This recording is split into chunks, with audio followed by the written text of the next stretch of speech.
Good morning, everyone. My name is Susan Anderson, and my title is I'm the Director of Academic Support and Compliance at St. Thomas, and that means that I have supervisory responsibilities in academic counseling, and I wanted to show you a picture of some of our staff who are back in the office working hard and ready to meet your students this afternoon. We love working with first-year students in academic counseling. They remind us why we want to work in higher ed. They come with so much joy and energy. They ask great questions, and the whole thing is ahead of them, and it's just wonderful. We consider ourselves the R of the O&R program, meaning we coordinate the logistics around fall course registration. And so my purpose today, in just a few moments here, is to help you feel well-informed about the registration process. So you know some things, just a review of things we've asked students to do prior to today, what you can expect during the orientation program today, and then how we hope to partner with you after today to really launch your students in a good way, in a great way, academically at St. Thomas. All right. St. Thomas has a learning management system or platform that we call Canvas. And new students, incoming students, have had a chance to practice a little bit in Canvas. They're going to use that a lot in their for their academic classes. There is a course called Registration Readiness, and we've directed our first-year students to go through this course. So here's a screenshot of one of the pages in that course, and then another friendly photo of our staff. And really what this course does is that it leads students through a website that has lots of helpful information for them about their first year and about academics, and it's all really tailored to first-year students. This website is, the website's right at the top, www.stthomas.edu/guide, and this is just going to be up there. We don't take this down, so this will be up all year round. It's a good thing to refer back to over time. Lots of information on this website, things about graduation requirements in the core curriculum. We have a really nice feature of how students can explore the different majors that St. Thomas offers and give some highlights about our faculty in those areas and some alumni in those areas and career opportunities in those areas. And that's part of our work in academic counseling too, is to help students through that decision-making process. But we want to get that started and point them to some good resources that we have. We have asked students to complete placement exams in some cases. We offer placement exams in 4 different areas: in mathematics, in chemistry, in English, and in modern and classical languages. And we have personalized those instructions for students based on the stuff that they have told us about themselves. So some students took all 4 exams, some didn't take any, and most students maybe took 1 or 2, and that was all personalized. If for whatever reason a student did not take placement exams before today, there is still opportunity to do that after today, so no worries there.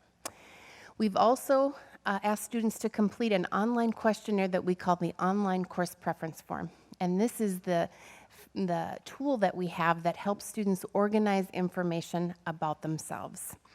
The kind of quote in the registration readiness site, if you watched it yourself, you saw me and my colleague Drew Purway. And my quote there is that it's our job to teach you about degree requirements, and it's their job to teach us about them, so then we can advise them well for fall semester and beyond. So the course preference form asks questions about their academic interests, and we have a range of confidence about that. Most students feel either really confident about what they'd like to study. Some students don't have any idea at all, and there's lots of students in between, right? And all of that is appropriate, and we expect that. And there's going to be students changing their mind over time too, and that's also really developmentally appropriate. We want to know about their placements, and we have collected that. If they've taken the placement exams, that defaults into the course preference form. Many of our students have previously earned college credit through advanced placement, through post-secondary enrollment options, or other things. That's all good. Some students haven't earned any credit, and again, there's a range. And we will advise appropriately. We just need to know that information. So the course preference form allows students just to organize that and self-report that, so we can help them create a fall schedule that complements and does not repeat things that they've already earned credit for. There's also lots of great opportunities, of course, in college and we want first-year students to fully engage in things like athletics, music ensembles, if they're involved in the ROTC program. All those things are available to them, and we encourage and invite students to participate in those things, and we just need to know if they're interested in that, so then their fall schedule can complement those things as well. So the course preference form captures all of that. When a student completes that, they hit the submit button, and then they get a summary of that in their St. Thomas email account, and we get that same information in academic counseling. Today, students will meet with an academic counselor or faculty advisor who has looked at that and will have done some preparation prior to today. And your student will be doing some preparation. Certainly, they've done what we hope. They've done some things that we've asked them to do prior to today. And then, right now, I think right soon after, they're with their orientation leaders now, and then after that, they will attend an advising session that's facilitated by one of our faculty advisors. And we've organized those. There's different sessions. They're organized by kind of clusters of majors. So we ask students to attend the session that sounds the most interesting to them, and they are not locked into that major by any means at all. There's a lot of consistent information across the board of all those sessions, but we ask them to attend the one that sounds the most interesting or the most appropriate for them. After that, there's lunch, and there is an information fair that you've heard about, and students and parents and guests will be together for that here in the Student Center. And that's another great opportunity to talk to representatives from academic departments and from other departments on campus. You can do that together and kind of listen to responses and have a joint conversation with those folks. And then after that lunch and information fair time, students and guests will be separated again, and students will come to us, and we'll have lots of advisors and counselors available, and we will help them register for fall semester classes. Now, as I have described and as you know, there are portions of the program that are students and guests and families together, and times where there's separate things going on. And I just want to say we have intentionally separated students and guests during the registration period. And that sometimes can cause a little bit of anxiety for students where that's just new. They haven't done that without their parents before. And I guess I want to say we do that intentionally, and you've heard lots of themes already this morning, things about ownership, things about engagement. And today is orientation. It's orientation to our campus. It's orientation. We want to start to get to know your student. It's also an orientation to that idea. And so we feel it's really important to give students some practice on that, to take the driver's seat, as you've heard previously. So that's going to happen. We'll give them lots of help in doing that. I also want to say that spaces are released in our first-year student courses over our orientation sessions. We have 9 of them.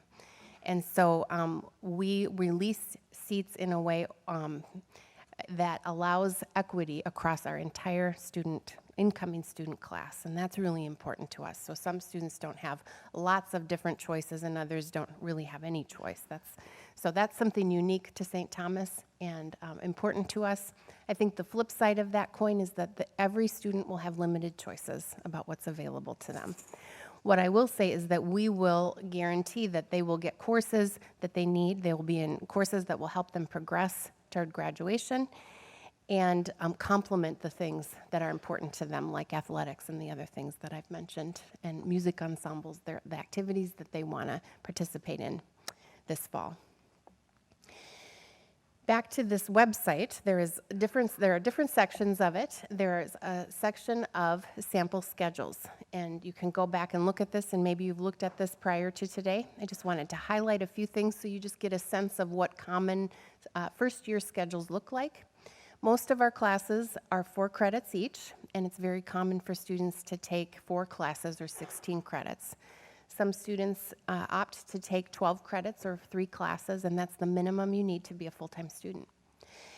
This one, Emma's exploring majors. Emma is undecided about her major, and she would take courses like this. English, a language, history, and theology 101 are all core curriculum requirements, regardless of the major that she would eventually declare. These are required classes. And so this is a good start for someone exploring different majors. Our science students and pre-health professions students' schedules look a little bit different than that, although all these courses do meet core requirements. The thing I highlight on this one is that there's 2 lab sciences, chemistry, biology. There's usually a math course, and then if students want to take 16 credits, there's another course, usually in the core curriculum. And when we've advised students to take this kind of course schedule in the past, I will tell you they've had a bit of concern about the level of rigor in the first semester, as have their family members. And so I just want to assure you that this is a very common schedule. We've had hundreds of students successfully move through this curriculum, and there will be hundreds of students that take this kind of schedule for the fall. And we have lots of support. So I think the response to that is it a rigorous schedule? Indeed it is, yes. And there are lots of ways that you can get support to do well in this kind of schedule. We have learning communities in our science departments, tutors and things that you've learned about. So I think our focus is to get students into these kinds of classes and then to get them connected with the support that we offer. Some of our departments offer introductory courses. Communication and journalism is one of those. So if Carlos told us he was interested in a journalism major or communication studies major, and there was a seat available in the intro class, COJO 111, we would direct him to try that out along with some other core classes, and that's what the other 3 there represent. And then our business curriculum is a little bit different than what I've just told you. They offer some introductory courses that are 2 credits each.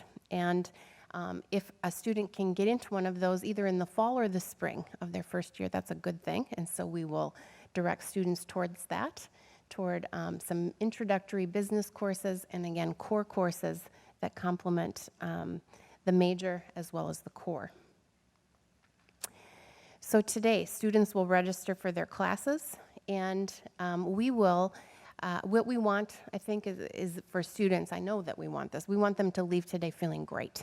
We want them to feel great about St. Thomas. We want them to feel great about their schedule, and hopefully that happens. We will have kind of a period where the schedules are locked, and students are not able to go in and make changes until all of our incoming class have gone through a session like this. So there is no schedule changes until August 5th when our sessions have been complete. After that, students will have the opportunity to make schedule changes if they want to. And again, just with the caution that there will be limited choices. And today they will get the name and contact information of an advisor that we hope they will consult when they make those changes. So we want to give some very direct, a person that they can talk to about that. And that's a way that I would ask to partner with you, that you would coach them to do that and not make big and radical changes without some consultation. And that's a skill that we hope that they develop over time at St. Thomas too, that there's lots of awesome advising opportunities here, and we want them to really fully engage in that. I'm referring back to the site again, and there's a statement about advising. That's our world in academic counseling, and advising is teaching and learning, and we want to do that directly with students. And so there's a statement there that just encourages students to call us directly. So if you're like me, after going through a day like this, I think of all the really good questions I should have asked when I'm driving back home. And if that's the case, that's not a problem. You just give us a call, and we want to talk to your students. What I will say is that if you call on behalf of your student without your student involved in that conversation, as Dr. Waldner has highlighted, there will be very little that we can really talk about or do. And so, and I'll just say, we work in higher ed and we work in advising because we want to work directly with students. And so when they call us and it's awkward and they haven't done this kind of call very often and you can tell it's new for them, that is just, we're delighted by that. We want to coach them through that. That's the kind of teaching that we do, in our department. So I would encourage you to encourage your student to make that direct call. Sometimes students and parents call us as a joint call, and that works really well too. But our request is that you would really hand that over to your student, and we will coach them through that. So that's my word of advice on that. And then finally, this is a bit of a kind of a save the date kind of announcement. We have something new for our first year students, a first year experience over J-term. And so we don't have a lot of, it's being developed as we speak, literally. So we will have lots more information for students when they come to campus or when they commute to campus in the fall about what that means and what the enrollment means and the time commitment and those things. But it's going to be a great opportunity for our students to really, after one semester, really start to reflect on their first semester and then engage in hopefully meaningful ways for J-term and beyond. So I just make that announcement and invite you into that. Thank you so much for your attention today. I will be available outside of the auditorium here if you have questions individually for me, and as will Dr. Waldner. And thank you. Thank you for choosing St. Thomas. We look forward to working with your student today and this semester and for their duration as students at St. Thomas. Thank you.